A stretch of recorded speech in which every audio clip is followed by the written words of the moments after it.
So welcome back.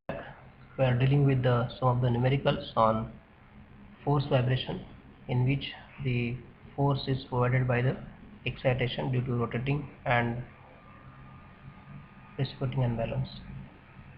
So these are the numericals that we have seen in the previous presentation. So three numericals we have seen, and now we are going to see the fourth numerical. So we already discussed about this, the data given for this particular numerical. So let us note down this data once again. Okay, so mass of the engine is given as 300 kg, reciprocating mass is given as 2, deflection of the spring, each spring is given as 2 mm. Okay, stroke is given, that is 130 mm, so it is equal to 2 times the radius, so radius becomes 65 mm. Okay, that is nothing but equal to 0.065 meters. So C is nothing but the damping coefficient, so damping force per unit damping velocity. So we can get this 400 divided by 0.2, which is given to us as the data. So it becomes 2000 Newton second per meter as the value of C. N is specified as 1500 rpm, so we can get the omega using this N. So 157.058 radian per second is the value of excitation frequency. Now we have to determine the damping factor. So first of all, we will see the load taken by each spring. So total load of this system is 300 kg multiplied by G divided by 4 will be the force acting on one spring. And then if I have to find out the stiffness of the spring, it will be M into G by 4, that is the force acting on it, and the deflection of each spring. So deflection is given as 2 mm. So 300 multiplied by 9.81 divided by 4 into 0.002. So this gives me the stiffness of each spring, that is 367.875 multiplied by 10 to 3 Newton per meter. So I got the stiffness of this. Now once I get the stiffness of one spring, I can get the stiffness of all the 4 springs. Now all these 4 springs are in parallel.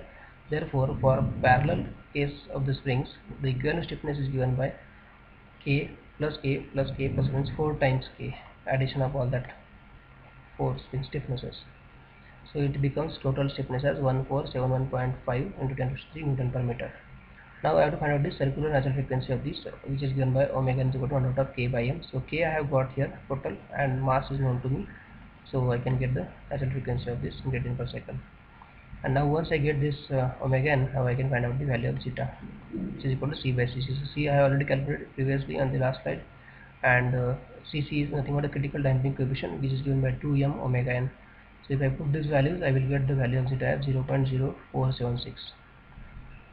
Now I have to determine the amplitude of the force vibration for the given data. So x is equal to m0 into E upon m into r square upon in under root 1 minus r square plus 2 zeta r square. So Rx is nothing but the frequency ratio. So omega by omega n. So omega n is here with me. Okay, and omega n we have calculated in the previous slide here. Omega n is 157. Using these two, we have to find out the r value, and you have to put this r value here, and this m0 n is already there in the given data, and E is nothing but the radius of the crank. So you will get this value of x as 0.00540 meters, that is 5.4 mm. Now let us see the next numerical.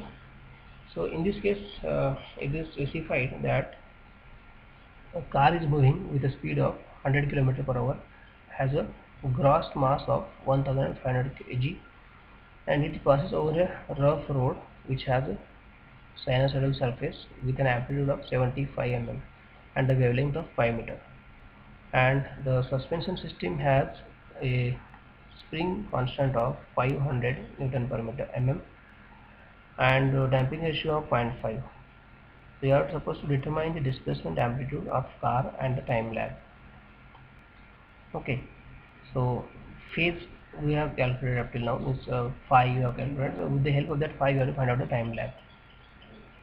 Now this is actually the case of vibrations when the machine is subjected to the vibrations from the base. So base excitation problem actually it is. So base excitation in this case will be given by the road surface. Okay, so here the things are noted that it is moving with a velocity of 100 km/h, that we are going to convert it to meter per second. So this is around 27 point something meter per second. Mass of this particular vehicle is 1500 kg. So 1500 kg is the mass of this, and displacement given, this amplitude of this vibration provided from the bottom, that is y, is equal to 75 mm, that is equal to 0.075 meters. And this is the lambda, that is wavelength of that particular curvy surface of the road, that is 5 meters. And stiffness is given as 500 Newton per mm for this thing, which is in Newton per meter, 500 into 10⁻³ Newton per meter. So let us try to find out the solution of this step by step. So this is actually the equation to find out the displacement of system when it is subjected to base excitation. Okay, so what are the terms are here now? As we have seen previously, that is 1 minus omega by man square. So this bracket under root sign, whatever is there in the denominator, that is common. Only thing is that additionally here there is one term, that is y, base excitation amplitude, and under root of 1 minus 2 zeta r bracket square. So this term is additional. So to get this x, now I have to know all these values. So let us try to find out the omega n. So omega n is equal to under root of k by m, that is equal to 18.257 Newton per second. Time period will be equal to lambda by v, that is equal to 2 pi by omega. Okay, so using this I can get the omega, because lambda is known to me, wavelength is known to me, velocity is known to me. Okay, this is 2 pi is a constant, so I can get the omega from this, that is excitation frequency from the base, that is 34.90 radian per second. And omega n is here. So omega by omega ratio I have got, and y is also known to me. So I have to just put all these values in this particular expression. Okay, so once I get that, I can find out the amplitude of that particular vibration at 0.049 meters. And now to find out the time lag, first I will find out the phase lag. So phase lag is given by tan inverse of 2 zeta omega by omega n upon 1 minus omega by omega n bracket square. Okay, so if I put all these values again, in this case I will get the value of phi as 143.36 degree or to 323.36 degree. So alpha is equal to tan inverse of 2 zeta omega by omega n.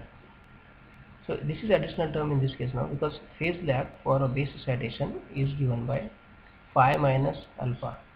So I have to find out this phi by using this expression and alpha by using this expression, that is tan inverse of 2 zeta omega by omega n, that is equal to tan inverse of 1.8765.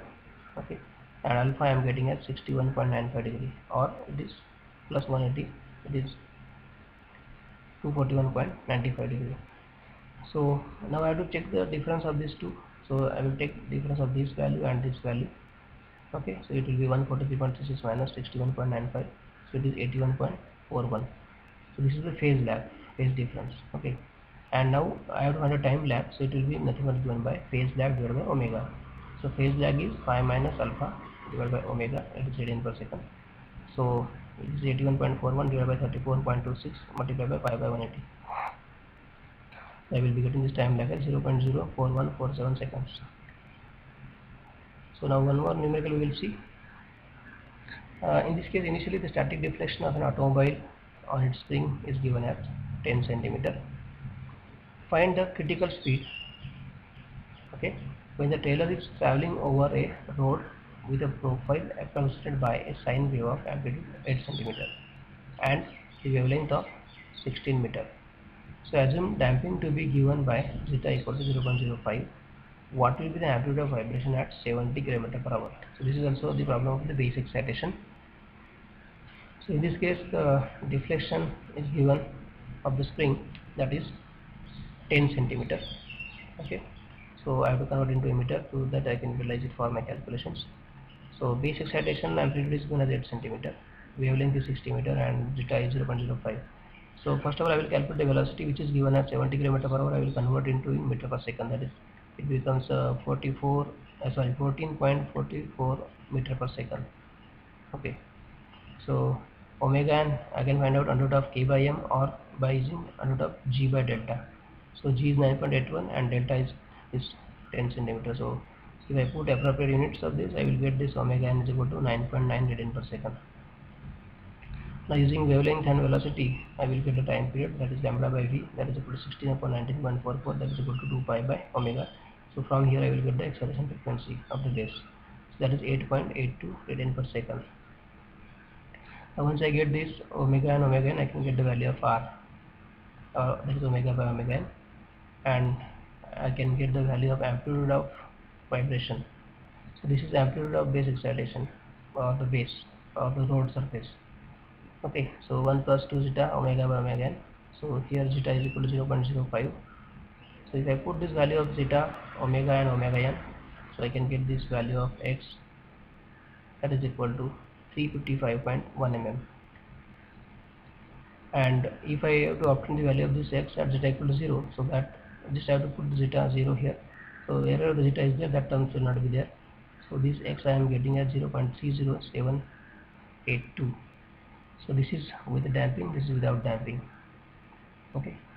Now the critical speed of the vehicle is nothing but that speed where the amplitude of vibration will be high. That means when the natural frequency will be equal to the acceleration frequency. So when omega is equal to omega n, that time whatever the speed is there, that is the critical speed of the vehicle at which you are not supposed to run the vehicle, otherwise it will be causing very high vibrations. So 2 pi by omega n is equal to lambda by vc. I can use this expression, and from this expression I can get the value of this vc in meter per second 25.21, and in kilometer per hour it is 90.75. It means if we run this vehicle with a speed of 90.75 kilometer per hour, then it will be having very large amplitude of vibration while it is traveling over that particular curvy surface or the irregular surface of the road. So this is what about the some numericals on base excitation, and we'll also discuss in detail some derivation related to the base excitation, magnification factor, force and motion transfer in the next presentation. So thank you very much.